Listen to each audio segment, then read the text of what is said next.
Hey, avant de commencer, je tiens à préciser que cette vidéo contient du spoil sur l'animé. J'ai envie de dire logique vu que c'est un résumé. Bref, c'était juste pour vous dire que si vous n'avez pas encore vu l'animé et que vous comptez le regarder, vous pouvez quitter cette vidéo. De toute façon, les vues sont déjà comptabilisées, donc j'en ai rien à foutre. Bon visionnage.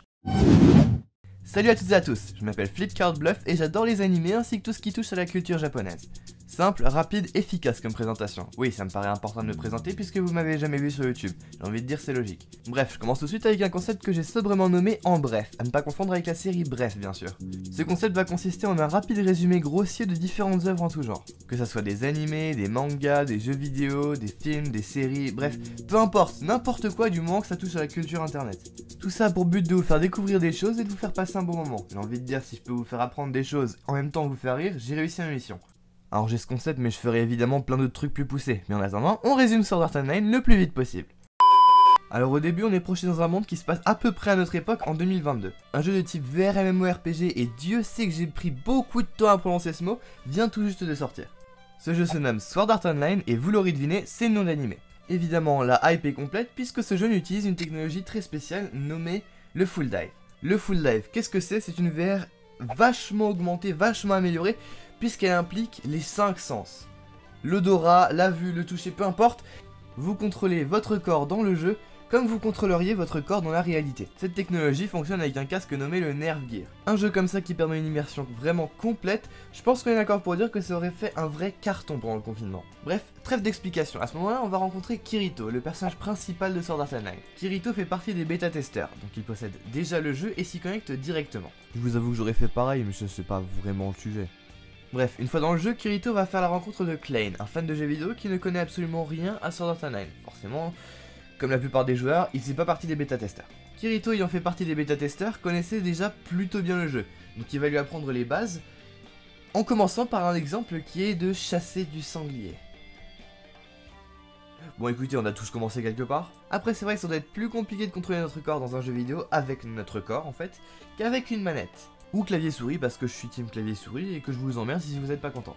Après ça, Klein va vouloir quitter le jeu pour aller manger et se rendre compte que le bouton de déconnexion n'est pas présent. Kirito réagit immédiatement de manière rationnelle en vérifiant dans les menus pour lui montrer où se trouve l'option. Et il se rend compte évidemment que l'option n'est réellement pas présente. Il commence à stresser, tout ça, j'ai envie de dire normal, mais encore c'est rien comparé à ce qu'ils attendent. Il va pas falloir longtemps pour qu'une téléportation forcée soit exécutée par le créateur du jeu, téléportant alors tous les joueurs au centre de la place. Alors bon, il y a plus de 10 000 personnes, donc j'ai un peu du mal à voir comment autant de monde peut venir ici. Mais bon, admettons. Le créateur du jeu se nomme Akihiko Kayaba. Et cet énorme psychopathe, puisqu'il en est, va tranquillement expliquer à 10 000 personnes que grossièrement, s'ils meurent dans le jeu, ils mourront aussi dans la réalité.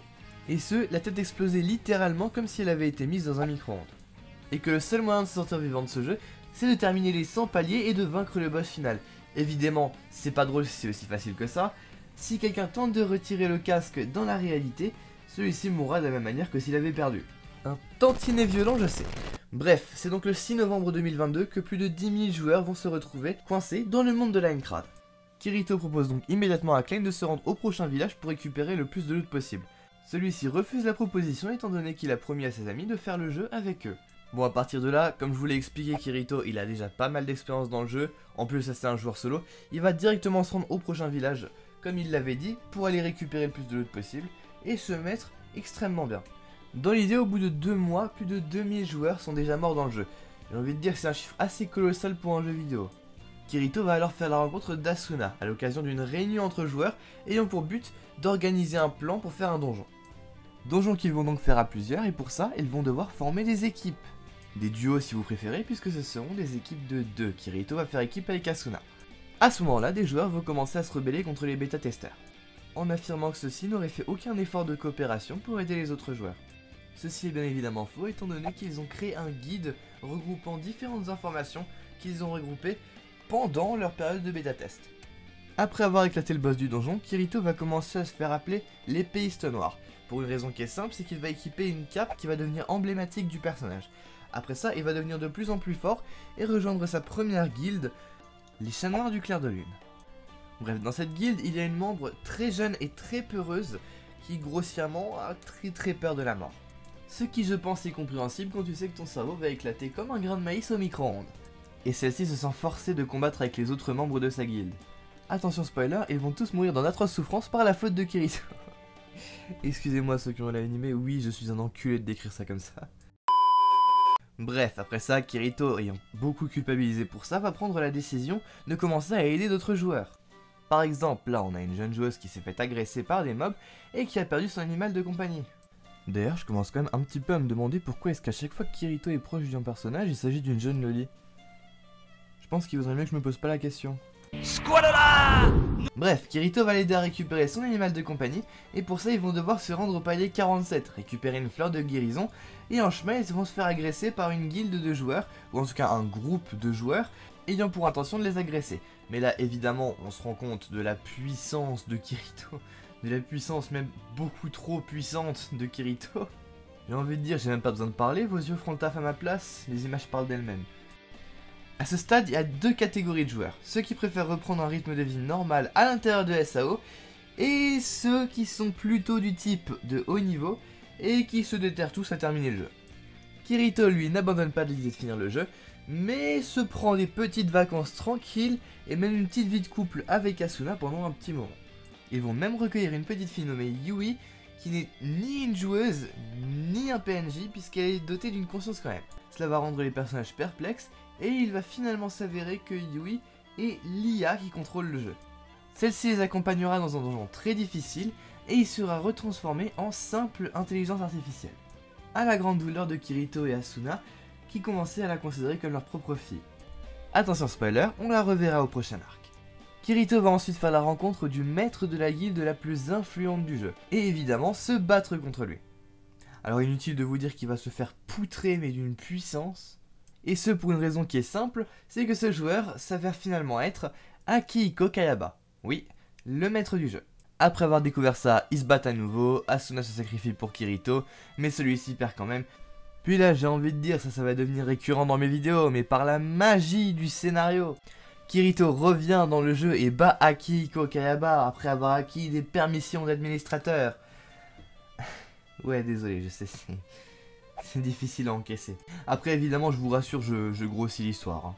Bref, du coup, après l'avoir battu, il libère donc tous les joueurs qui étaient prisonniers dans ce jeu. Ou du moins, presque tous les joueurs.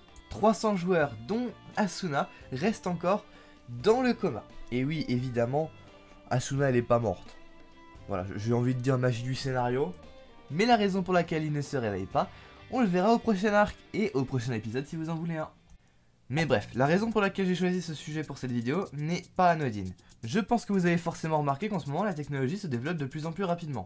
Il paraît alors évident pour ce sujet de parler de Neuralink. Neuralink est une entreprise de technologie fondée par Elon Musk qui se concentre sur le développement d'interfaces cerveau-machine.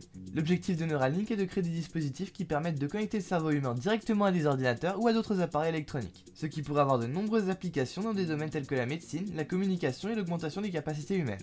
Le dispositif de Neuralink est un implant cérébral minuscule qui utilise des électrodes pour enregistrer l'activité neuronale dans le cerveau et qui peut également stimuler les neurones pour influencer le comportement et la perception. Cette technologie pourrait permettre aux personnes souffrant de handicap physique ou neurologique de contrôler des prothèses ou des ordinateurs avec leur esprit, ou encore de traiter les maladies mentales telles que la dépression ou l'anxiété. Le texte que je viens de vous lire a été écrit par ChatGPT et je vais vous en parler immédiatement. Parce que oui, c'est sympa de parler de Neuralink, mais je voulais surtout parler de ce qu'on voit de plus en plus en ce moment comme avancée technologique, les intelligences artificielles. Ce sujet est d'ailleurs également traité dans Sword Art Online avec Yui, la fille de Kirito et Asuna. Yui, qui est une IA, est représentée comme ayant une réelle conscience dans SAO. On peut en déduire que le créateur du manga avait en tête une très grande avancée technologique à notre époque. Alors évidemment, c'est pas au même niveau que représenté dans le manga, mais si on regarde les intelligences artificielles comme ChatGPT par exemple, je viens d'en parler, eh bien on se rend compte que c'est pas complètement faux. Rien que ça déjà, c'est fou et on n'imaginait pas forcément que ça arriverait si vite.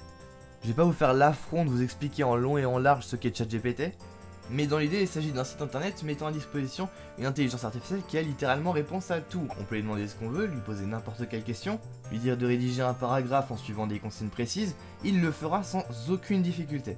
Alors dans l'idée c'est très intéressant, mais on n'entend un peu parler que de ça en ce moment, et j'avais quand même envie de faire une mention honorable à d'autres IA très intéressantes aussi. Comme par exemple Tom.app qui fait des présentations comme PowerPoint par exemple, totalement automatiquement, et c'est plutôt qualitatif, en plus du fait qu'il peut générer des images totalement automatiquement. Mais bon, c'est pas la seule IA qui peut faire ça, et c'est pas, on va dire, la meilleure des façons de le faire.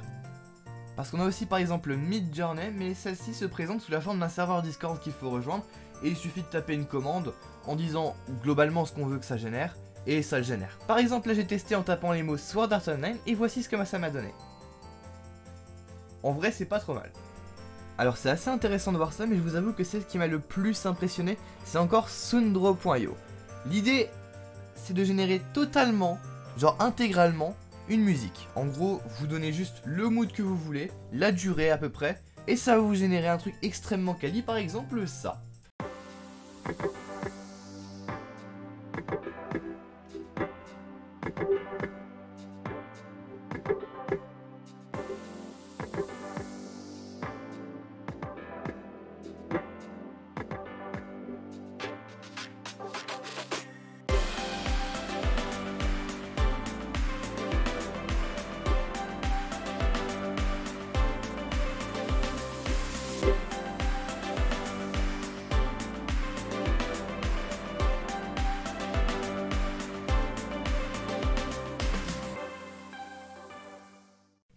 A savoir que la seule information que j'ai donnée était que je voulais un mood euphorique.